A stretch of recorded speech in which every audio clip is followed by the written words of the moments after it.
ভাইরা আমার, নবী বলেন কেউ যদি 5 ওয়াক্ত নামাজের পর, 1 ওয়াক্ত না, 2 ওয়াক্ত না, 3 ওয়াক্ত না, 5 ওয়াক্ত ফরজ নামাজের পরে কেউ যদি পড়ে, মান করা আয়াতুল কুরসি, যে পড়বে প্রত্যেকটা ফরজ নামাজের পর, কোন ইমানদার মুমিন বান্দা যদি আয়াতুল কুরসি পাঠ করে, আল্লাহ নবী বলেন আল্লাহ পাক রব্বুল আলামিন এই বান্দার জন্য জান্নাতটা কত সহজ করবেন। লাম ইয়ামনাহু মিন দুখুলিল জান্নাতি ইল্লা আইয়ামুত, ওই বান্দা মৃত্যু ছাড়া তাকে আল্লাহর জান্নাতে প্রবেশ করতে কেউ বাধা দিতে পারবে না। মানে এই যে জমিন, এই যে জান্নাত, মাঝখানে একটা পর্দা পাতলা, এটার নাম মরণ। আল্লাহ বলেন, আল্লাহ রাসূল বলেন ওখান থেকে মরবে, মৃত্যুর পর্দাটা ছিঁড়বে, আর কোথাও পড়বে না, সোজা জান্নাতে যেয়ে পড়ে যাবে। আচ্ছা, এখন আপনারা বলেন, সারা জিন্দেগি যত অন্যায় বিচার যাই করছেন না, যা গুনাহ করছেন, ওইটা তো পরের হিসাব। নবী সাল্লাল্লাহু আলাইহি ওয়াসাল্লামের এই হাদিস যদি সত্য হয়, আর কেউ যদি সারা জিন্দেগি 5 ওয়াক্ত নামাজের পর এই আমলটা করেন, তাহলে কি মৃত্যু ছাড়া কেউ জান্নাতে যে তার বাধা দিতে পারবে? তার মানে কত সহজ তরিকা। কিন্তু আমরা সহজ তরিকা না বেছে আমরা কঠিন তরিকা খুঁজি। সহজ কিছু বললে কয় এটা এত সহজ, ইসলাম মনে হয় না। ওই জন্য অনেক মানুষ জোর করে নিজের উপর জুলুম চাপায় নেয়, সহজটা তার পছন্দ হয় না। ভাইরা আমার, আল্লাহর হাবিব সাল্লাল্লাহু আলাইহি সাল্লাম বলেন কেউ আয়াতুল কুরসি পড়বে, জান্নাত তাকে কেউ বাধা দিতে পারবে না মৃত্যু ছাড়া। একমাত্র মরণটা আসবে, আল্লাহর জান্নাতে ঢুকবে। এ মুসলমান, আল্লাহ পাক রব্বুল আলামিন সুন্দর করে আয়াতের ভিতরে তার পরিচয় তুলে ধরেছেন। আল্লাহ পাক বলেন আল্লাহু লা ইলাহা ইল্লা হুয়াল হাইয়ুল কাইয়্যুম লা তাখুযুহু সিনাতুন ওয়ালা নাওম। আয়াতুল কুরসিটা এমন একটা আয়াত যে আয়াত আল্লাহ পাক রব্বুল আলামিন পরিচয় তুলে ধরলেন, আল্লাহ পাকের শান মান বর্ণনা করলেন। আল্লাহ পাক রব্বুল আলামিন শুরুতেই বলেন আল্লাহ লা ইলাহা ইল্লাহু, যিনি ছাড়া কোনো ইলাহ নাই, তিনি এমন একজন আল্লাহ যিনি হাইয়ুল কাইয়্যুম, চিরঞ্জীব আর চিরশক্তিশালী। এ মুসলমান, যিনি রব তিনি চিরঞ্জীবী হয়, চিরশক্তিশালী হয়। যিনি রব তিনি একই হয়, ডাবল কোনো রব হয় না। আল্লাহ পাক এই আয়াতে বলেন আল্লাহ, যার সঙ্গে অন্য কোনো, যিনি ছাড়া অন্য কোনো ইলাহ নাই। তার মানে আল্লাহ কয়জন? বলে একজন। এই স্বীকারোক্তি আপনি যখন দিলেন, আল্লাহ পাক রব্বুল আলামিন আপনার হেফাজতের জিম্মাদারি নিয়ে নিল। কারণ আপনি তারা ছাড়া তার কাউরে মানেন না। খাইতে বলেন, উঠতে বলেন, চলতে বলেন, ফিরতে বলেন, আপনি তারা ছাড়া কাউরে যখন মানেন না, আল্লাহ কয় তাহলে কোনো রাস্তায় তোরে কেউ বিপদে ফেলতে পারবে না। এই জন্য রব একজন হয়, দুইজন হয় না। মানুষ যখন নেতাও বেশি হয়, একাধিক নেতা হইলে পেঁচ লাগে। এই বর্তমান সময় দেখেন না, নেতার অভাব নাই। এই কারণে জনগণও বিপদের মধ্যে আছে, কারে মানবে? এই কারণে ইসলামী খেলাফত এই কারণেই সুন্দর যে আমির থাকে একজন, আমিরকে সবাই মানতে বাধ্য। কিন্তু আমাদের যে সিস্টেমে বিরোধী দল আছে, সরকারি দল আছে, বাস যখন যে আসবে তখন সে উপরজনকে মারো আর কাটো। এই 2 দল আর 3 দলের পারাপারিতে এলাকার ভিতরে অবস্থা বেগতিক হয়ে যায়। আল্লাহ বলেন আসমানের রব যদি একাধিক হইতো, তাহলে আসমান আর জমিনেও ফাসাদ সৃষ্টি হইতো। লাউ কানা ফীহিমা আলিহাতুন ইল্লাল্লাহু লাফাসাদাতা। আমার আল্লাহ পাক রব্বুল আলামিন বলে আসমান আর জমিনে আল্লাহ ছাড়া অন্য কোন রব যদি থাকতো, আসমান আর জমিন ধ্বংস হয়ে যেত। এই আসমানের জমিনের ভিতরে ফাসাদ সৃষ্টি হয়ে যেত। সুতরাং তোমরা এক আল্লাহর স্বীকারোক্তি দাও, আল্লাহর সঙ্গে অন্য কাউকে শরীক করো না। লা তুশরিক বিল্লাহ। আমার আল্লাহ বলেন তিনি হাইয়ুল কাইয়্যুম, যিনি চিরঞ্জীব, চিরশক্তিশালী। আগেও যেমন ছিল এখনো তেমন আছে, ভবিষ্যতেও তেমন থাকবে। শক্তি এক বিন্দু পরিমাণ কোনোদিন কমার সুযোগ আছে নাকি বলেন তো? তারপরে বলেন লা তাখুযুহু সিনাতুন ওয়ালা নাওম, যে আল্লাহ ঘুম তো দূরের কথা, কোনোদিন ঝিমানিও দেন না। সুবহানাল্লাহ। হাইয়ুল কাইয়্যুমটা এমন একটা নাম, নবী করিম সাল্লাল্লাহু আলাইহি ওয়াসাল্লাম বলেন কোন বান্দা যদি হাইয়ুল কাইয়্যুম নাম দিয়ে আল্লাহ পাক রব্বুল আলামিনকে ডাক দেয়, তো আল্লাহ পাক ওই বান্দার মনের সব দোয়া কবুল করে নেন। ইয়া হাইয়্যু ইয়া কাইয়্যুম, ইয়া হাইয়্যু ইয়া কাইয়্যুম, ইয়া হাইয়্যু ইয়া কাইয়্যুম বিরহমাতিকা নাস্তাগীথ বিরহমাতিকা নাস্তাঈন। এই 2টা নামের উসিলায় আল্লাহ পাক কেউ ডাকে, সন্তান হয় না, খাজার দরবারে যাওয়া দরকার নাই, এই 2টা নাম নিয়ে আল্লাহকে ডাকেন। পীরের দরবারে দৌড় দেয় বউরে নিয়ে, বাবা বাবা একটু ফুয়ায় দেন, বউরে কই ফু দিবে? যদি আপনার খাজা বাবার দরবারে আপনার বউরে নিয়ে যান আর বাবা যদি বলে 3 দিন ইতিকাফে রেখে দাও, দেখি কি করা যায়। আর 3 দিন ইতিকাফে রাখার পরে যদি আপনার বউর বাচ্চা হয়, বুঝবেন এটা আপনার না আপনার বাপের। কথা বুঝে না এরা? সন্তান আপনার না আপনার বাবার। কারণ সন্তান দেওয়ার মালিক বাবায় না, কে কে? এরা আমার ইয়া হাইয়ু ইয়া কাইয়ুম বলে ডাকেন, আল্লাহ পাক ডাক শুনবে। বদরের যুদ্ধে নবী করিম সাল্লাল্লাহু আলাইহি ওয়াসাল্লাম গেছেন সাহাবা একরাম সহ। যুদ্ধের তো কোনো প্রস্তুতি ছিল না, না আছে ঘোড়া, না আছে উট, না আছে তরবারি, না আছে কিচ্ছু। সাহাবা আজমাইন একটু প্রথমে ভীত সন্তুষ্ট হয়ে গেছেন যে আমাদের কাছে কিচ্ছু নাই, তবে আশাও আছে, আল্লাহ পাক তো আছে। রাসূল সাল্লাল্লাহু আলাইহি ওয়াসাল্লাম দোয়া করতেছেন। বাকি তাদের তো কোনো প্রস্তুতি নাই, কিন্তু ওপারে কাফেররা 1000 প্রায়, তাদের তো প্রস্তুতি ছিল। তারা প্রস্তুতি নিয়ে যুদ্ধের জন্য আসছে। এমন একটা নিশ্চিত পরাজয়, এরকম একটা যুদ্ধে হযরত আলী বলেন আমি রাসূল সাল্লাল্লাহু আলাইহি ওয়াসাল্লামের কাছে গেলাম, তাকায় দেখি আল্লাহর হাবিব সাল্লাল্লাহু আলাইহি ওয়াসাল্লাম সিজদায় পড়ে 2টা নাম ধরে আল্লাহকে ডাকে, ইয়া হাইয়ু ইয়া কাইয়ুম। এই 2টা নাম দিয়ে আল্লাহর কাছে ডাকতেছে। আলী বলেন আমি আবার গেলাম পয়গম্বরের তাবুতে, আবার দেখলাম এই 2টা নাম নিয়ে ডাকে। আমি যতবার গেলাম পয়গম্বরকে দেখলাম এই 2টা নাম নিয়ে ডাকে, আমি পেরেশান হয়ে গেলাম।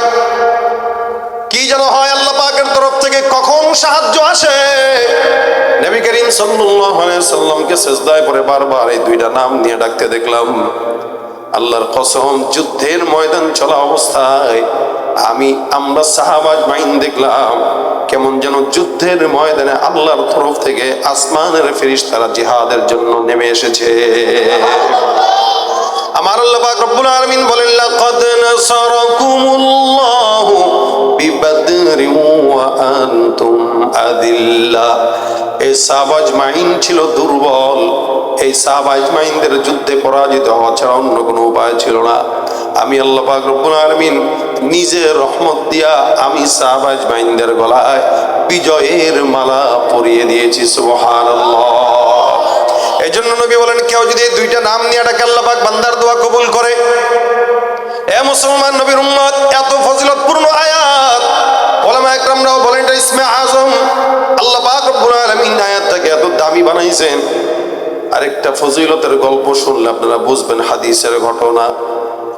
হযরতে আবু হুরায়রা রাদিয়াল্লাহু তাআলা আনহু থেকে বর্ণিত, নবী করিম সাল্লাল্লাহু আলাইহি ওয়াসাল্লাম হযরত আবু হুরায়রাকে একবার কিছু সাদকার মাল আমানতের দায়িত্ব দিয়ে বললেন, হে আবু হুরায়রা, এই সাদকার মালগুলো তুমি আমানত রাখো, তোমার কাছে আমানত দিলাম, এগুলো জনগণের মাল। যাকাত সদকার মাল আমানত দিয়ে দিল আমার কাছে পয়গম্বর, আমি মালগুলো আমানত রাখলাম, আমার ঘরের ভিতরে রাখলাম। ঘর যেহেতু জীর্ণ শীর্ণ, আমি প্রত্যেক দিন রাতের বেলা সজাগ থাকতাম মালগুলো পাহারা দেওয়ার জন্য। নবী করিম সাল্লাল্লাহু আলাইহি ওয়াসাল্লাম আমার কাছে যখন মালগুলো আমানত রাখলেন, 1 দিন 2 দিন 3 দিন যায়, হঠাৎ করে একদিন তাকায় দেখলাম এই মালগুলো চুরি করার জন্য একটা চোর আমার ঘরে প্রবেশ করলো। আমি চোরটাকে ধরে ফেললাম। ধরার পরে চোরটা এবার কান্নাকাটি আরম্ভ করে দেয়। আমাকে কানে ধরে বলে, আবু হুরায়রা, আমি অভাবের কারণে আজকে তোমার ঘরে চুরি করার জন্য আসলাম। স্বভাবের কারণে আসি নাই, কারণ আমার চুরি করাটা স্বভাব নয়। আমার ঘরে অনেক দিন হলো আগুন জ্বলে না, বিবিও খাবার পায় না, সন্তানরাও খাবার পায় না, যার কারণে অভাবের তাড়নায় পরে তোমার ঘরে আমি কিছু মাল নেওয়ার জন্য আসলাম। দয়া করে এখান থেকে কিছু সম্পদ, কিছু মাল তুমি আমাকে দাও, যাতে আমি আমার অভাবগুলো দূর করতে পারি। আবু হুরায়রা রাদিয়াল্লাহু তাআলা আনহু বলেন, শোনো, এই মালগুলো আমারও নয়, এগুলো আল্লাহর নবীর তরফ থেকে আমার কাছে আমানত রাখা হয়েছে। আমানতের মালের খেয়ানত করা যাবে না, তোমাকে আমি কিছুই দিতে পারবো না, তুমি এখান থেকে ভেগে যাও। আল্লাহর নবীর সাহাবী আবু হুরায়রা রাদিয়াল্লাহু তাআলা চোরকে বিদায় করে দিলেন। চোর চলে গেল, ওয়াদাবদ্ধ হয়ে আর কোনোদিন আসবে না। প্রথম দিন যখন চোর চলে যায়, নবী করিম সাল্লাল্লাহু আলাইহি ওয়াসাল্লামের কাছে ফজরের নামাজের সময় হযরত আবু হুরায়রা রাদিয়াল্লাহু তাআলা আনহু চলে গেলেন নামাজ পড়ার জন্য। নবী আমার দেখে ডাক দিয়া বলেন, হে আবু হুরায়রা, গতকাল রাত্রে যেই চোর চুরি করার জন্য ঢুকলো, ওই চোর কোন জায়গায় তুমি কি ছেড়ে দিয়েছো? আবু হুরায়রা কয়, কি ব্যাপার? চুরি করলো চোর আমার ঘরের মধ্যে, আমিও জানি, আমি জানি আর আল্লাহ জানে, কিন্তু আল্লাহর নবী কেমনে জানে? তার মানে জানাইছেন কে? বলে আল্লাহ। চোরটা কোথায়? আবু হুরায়রা রাদিয়াল্লাহু তাআলা আনহু বলেন, ইয়া রাসূলুল্লাহ, চোরটা তো ছেড়ে দিয়েছি, ওয়াদাবদ্ধ হয়েছে, আর কোনোদিন আসবে না। আল্লাহ নবী সাল্লাল্লাহু আলাইহি ওয়াসাল্লাম বলেন, আবু হুরায়রা, চোর যদিও বলেছে আর কোনোদিন আসবে না, তবে লিখে রাখো, আজকে রাত্রেও চোরটা আবার তোমার ঘরে চুরি করার জন্য আসবে।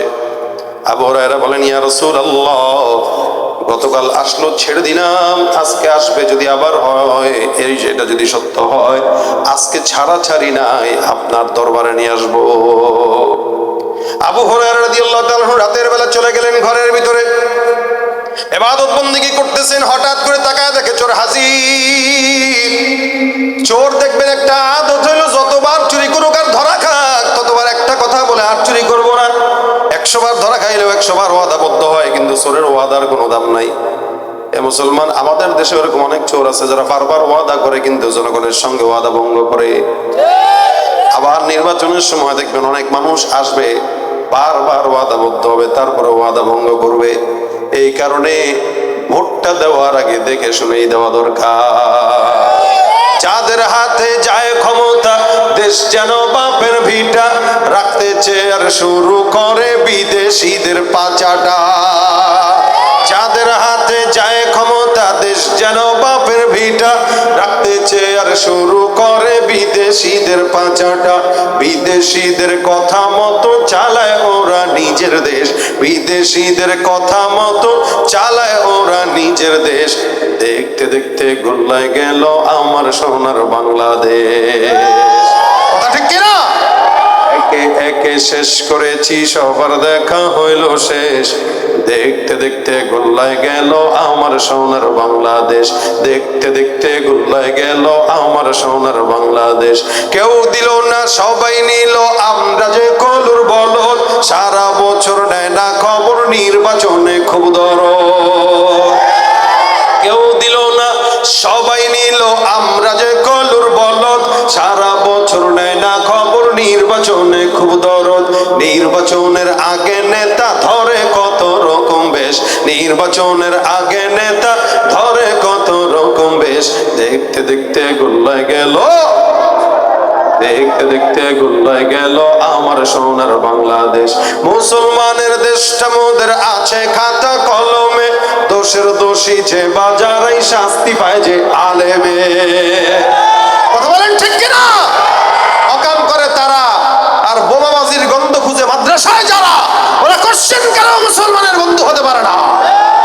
মুসলমানের দেশটা মোদের আছে খাতা কলমে, দোষের দোষী যে বাজারেই শাস্তি পায় যে আলেমে। ওরা ইসলাম বেচেই ক্ষমতাটা পাকাপোক্ত করে বেশ, ইসলাম বেচেই ক্ষমতাটা পাকাপোক্ত করে বেশ। দেখতে দেখতে গোল্লায় গেল আমার সোনার বাংলাদেশ। দেখতে দেখতে গোল্লায় গেল আমার সোনার বাংলাদেশ। এজন্য সব চোরদের হালত একই। এরা 1000 বার চুরি করার পরেও বলবে আর জিন্দেগিতেও হবে না। মূলত চোরে না শুনে ধর্মের কথা, ওয়াদা তো বহুত দূর কি বাত।